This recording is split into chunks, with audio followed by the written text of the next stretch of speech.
Out of 16 criteria, you got 13 wrong. 13 wrong. Not a very perceptive bunch, are you? Well, question. What? You want to know the answer, huh?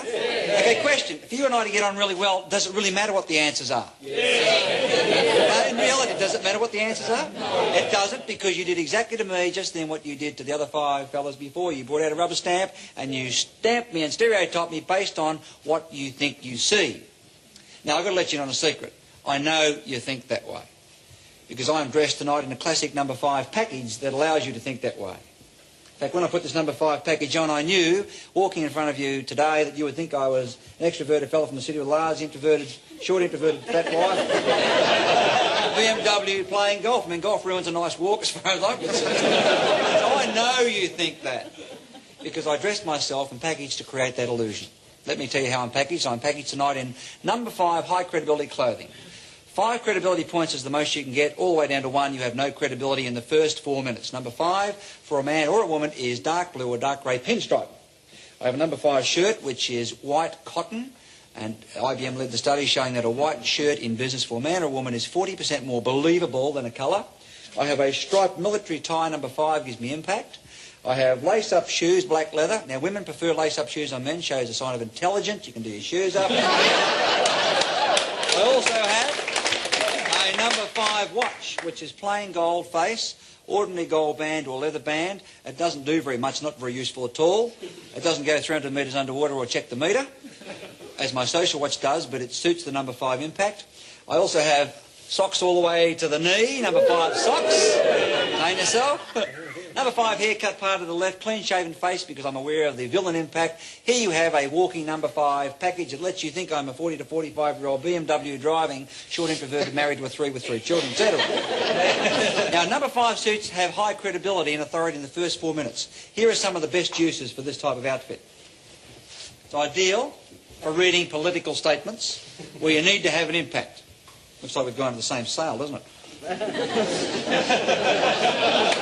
Now, here is Mr. Howard with the number 1 eyebrows, listening in a number 3 suit. The number 5s are ideal for going anywhere in the media where you need to establish impact very quickly. Reading the news, of course, you need to be believable. Weathermen don't wear number 5 because we don't believe them anyway. Address to the nation, it's perfect. It's also the perfect uniform for meeting overseas visitors. And if you look at these 2 leaders, whenever they met on 5 occasions, each time you will see they are wearing number 5 so that they can't be outdressed by each other. These fellas coming back from the Myers 50% off clearance sale. Now, here are the Hawks in their number 4s. The stripes are gone, dark blue, dark grey, no pinstripes, still very authoritative. The VHP boys in their number 5s. Here's number 3, a light grey. And when you wear a vest or a pocket handkerchief, you have a Playboy image in a number 5. Here is a number 3 with a number 5 tie. Got dressed in the dark, I'd say that day. Number 5s also work very well for women. The only thing missing here is some type of a necktie. Now, here's a man in a number 3 meeting another man in a number 5, and he's outdressed. Now, of course, you can see who's got the most presence, the man in the darker suit, Mr. Nakazami. And Mr. Hawke's totally out of his depth in terms of colour codings here with his clothing. Here's a rare shot of Ronald Reagan in a number 1, light brown and tan. Notice he's just haven't got the impact. This is a big mistake. Now, I want you to... There's no presence. Contrast that to when the same man wears number 5. Look at that. He looks like he's in charge of the whole show. In a number 1, with all the colours of light brown that don't tone, there's just no presence. Here he's got tremendous presence. This guy's still got his pyjamas on from the morning before.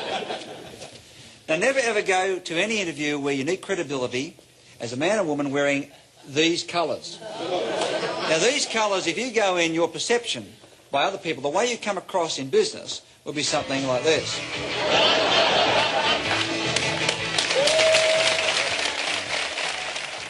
Let me see a show of how many married men there are in this audience. Married men? Put your hands up.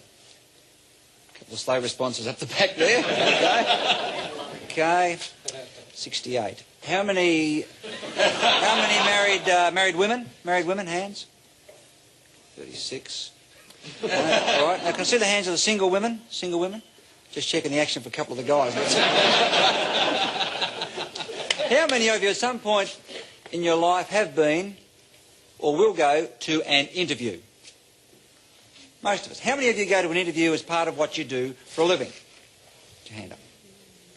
Now, there are some little techniques for making yourself more effective in an interview. There's some rights and some wrongs and some strategies that will give you more presence, more credibility and help you get what you want out of the interview. Now, you're going to meet two men going for the same interview. Now, this could be a job interview. It could be to see a bank manager to get a loan. It could be an interview to sell something or to persuade someone to go along with you. Nevertheless, it's an interview. Let's have a look at the first man going for the interview. Rule number one is get there early. Getting there early lets you park your car somewhere out of the rain. Also gives you a chance to get rid of any umbrellas or raincoats you've got. You don't have to rush.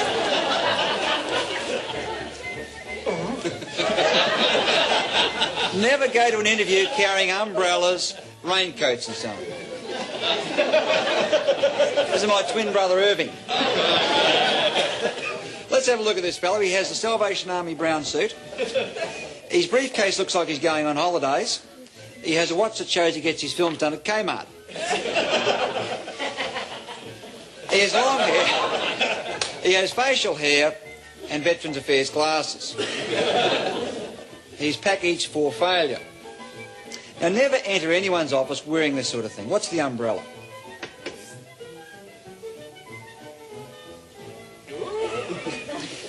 Now, the problem is he has no handshaking technique, so she's not sure whether he means to shake hands or not. How many of you have been through this?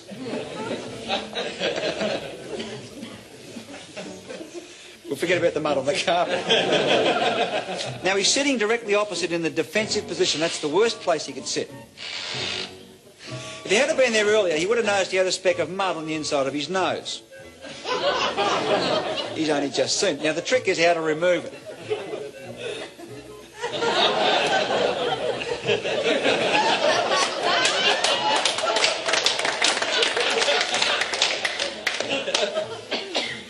Now, never ever go to an interview unless your clothing is neat, in good repair.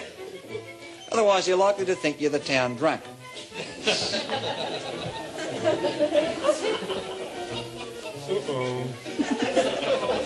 Now, because he's in the defensive position opposite, he's got to pull the chair up.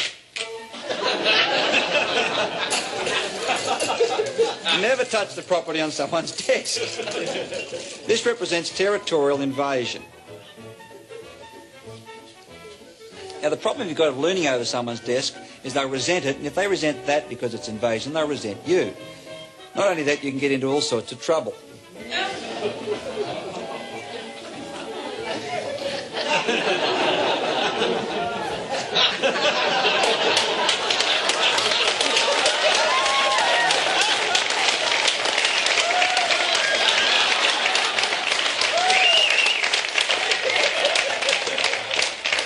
Don't ever touch the interviewer.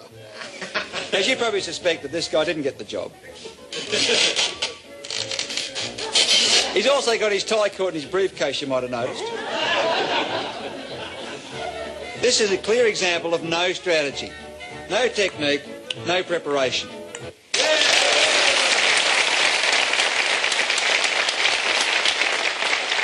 Okay, well, let's have a look at another man going for the same job, the same selling interview, the same bank loan, and see what we could have done to make ourselves more effective. This is my other brother, Percy. Because he's there early, he can get rid of that raincoat. He's ahead of time with his number 5 watch. He can get rid of all that and walk into the interview with his hands free. First rule, get rid of anything in your hands apart from what you need. Let's have a look at this fella.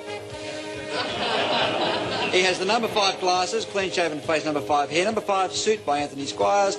He has a left-handed military-striped tie, briefcase in his left hand so he can shake hands with his right hand, doesn't have to fumble, and he has, of course, his standard lace-up shoes. When you enter an office, never hesitate. Either walk straight in at the same speed or stop. He goes straight in, see what he does with the handshake, telescope the handshake so when you get there, there's no fumbling. They know exactly what's got to happen. Good technique. Now she's invited him to sit in the competitive defensive position. He gets rid of things in his hand next. Next, you mirror and copy the body language of the interviewer. Whatever they do, copy it. Now he's in the defensive position. He wants to get out of that position and get around beside her or get her around beside him. He knows if he hands over that information, he's going to be stuck in that seat, so now he talks about it in an attempt to encourage her out. Now he's going to try and ask her to come out from behind there to read the small print. Okay, now this time it's worked. Next strategy, again, continue the mirroring. Now when you do this mirroring, the other person gets a feeling there's something about you they kind of like. Sort of a rapport, because what they're seeing is you reflected in them. Now he can hand it over, and you probably guessed who made the sale, got the job and got the loan. He did. This is an example of having strategy, being prepared and getting on with everybody. His car's undercover downstairs in the car park basement. Gets his umbrella back. It was a prepared strategy. He knew exactly what he was doing. Now the other fella can't even find his car. Remember where he let it? Doesn't matter. Yeah, the police found it.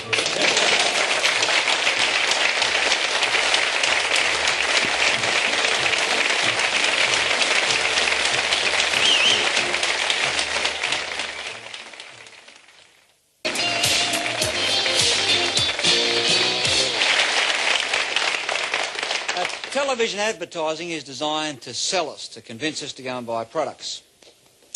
And for a TV ad to be memorable, it's got to have a couple of elements in it. Now, one of the most popular elements in recent years is the introduction of annoying and irritating personalities. Because they annoy us so much, we love to hate them.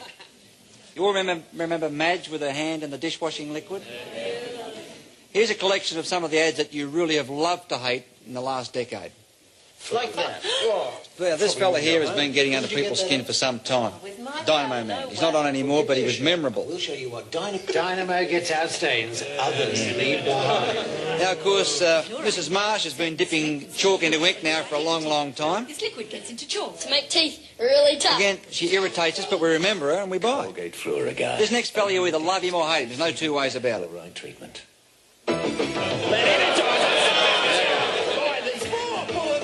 Love him or hate him, you all recognise him and know him, right? And the advertisement that currently is getting under most people's skin. Here she comes in her balloon. Rita. No party would be complete without Rita coming with her margarine. What do you reckon, love? Rita 5-star, great taste, great The value. expression you love. Okay.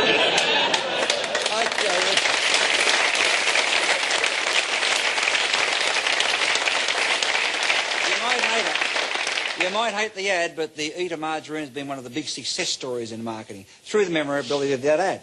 Now, other advertisements use catchy jingles or other visual techniques to get us to remember them. Here's some of the ones you love to love.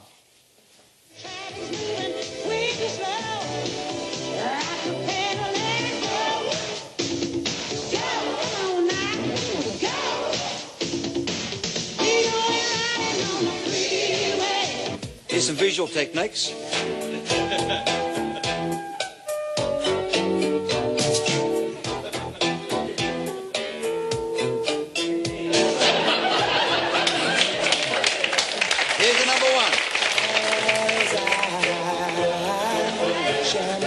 Got a few subtleties in it.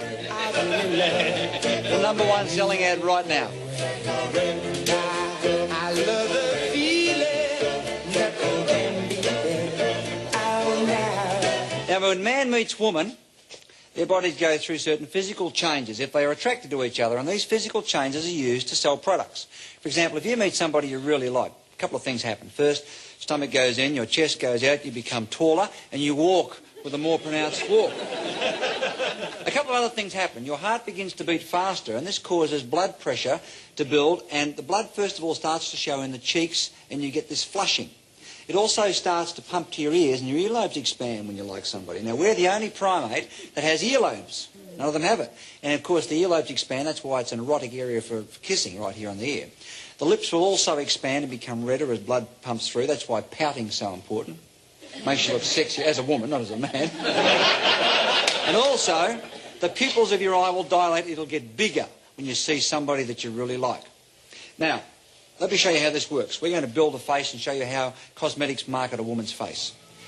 We start with a natural face, natural features. And the first thing we'll do, as most women will know, is to put on foundation, even out the skin tone. Next, by enlarging the eye display, we artificially make her look as though she's more interested in us because her eyes appear to be bigger, so we find her more attractive. It's the purpose of eye makeup. Now we add the capillaries flushing in the cheeks by putting on blusher. We enlarge the lip display next. We're the only primate with lips on the outside of the face. Monkeys and chimps have them inside. And the technique of lipstick is to show that she is excited because the blood's pulsing. Now, at the end of last century, ladies of the night wore this on their cheeks, so now she's a sex symbol. We enlarge the earlobe display by putting dangling earrings and the hair in the face, and here is our final package ready for marketing. Now, what we've done is taken very basic and natural features, such as this, and just by adding a body language signal like this, we change the whole impact of what you see. Interesting package, isn't it?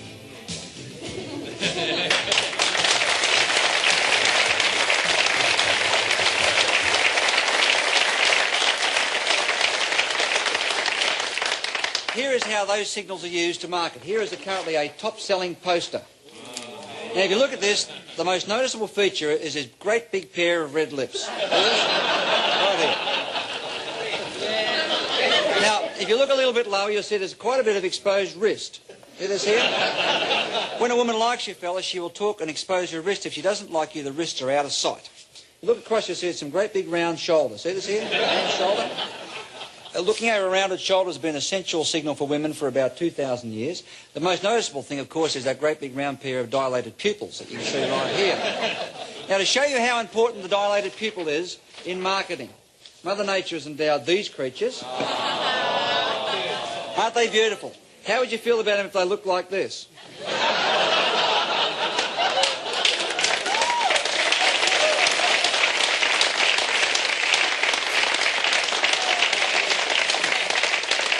Here is a collection. Here's a collection of ads where body language signals have been used. See what you can find. Real potato taste of smooth crinkle cut potato. Yeah, we love this little fella, don't we? Yeah, there are the pupils. Here's the full face display. Choose them because I'm here. Chocolatey caramel. Ooh. Fantastic is fantastic. Now this next one is very, very clever. Watch for the constricting pupil.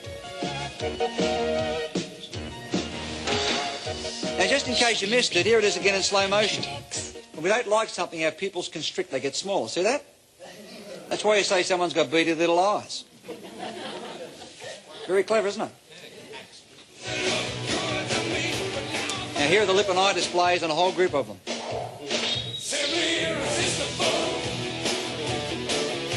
Great for selling videos.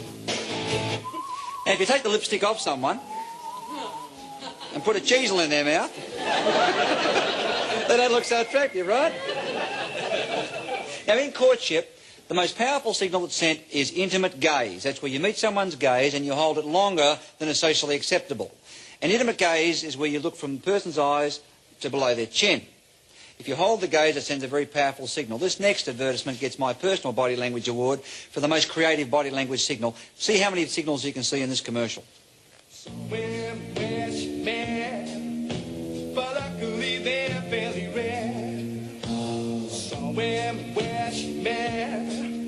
If you know it, you ought to beware. Somewhere west man, they're not playing the game at all fair. I'm sure they're wet, you know it just isn't fair. That's somewhere. Doesn't that do something for you?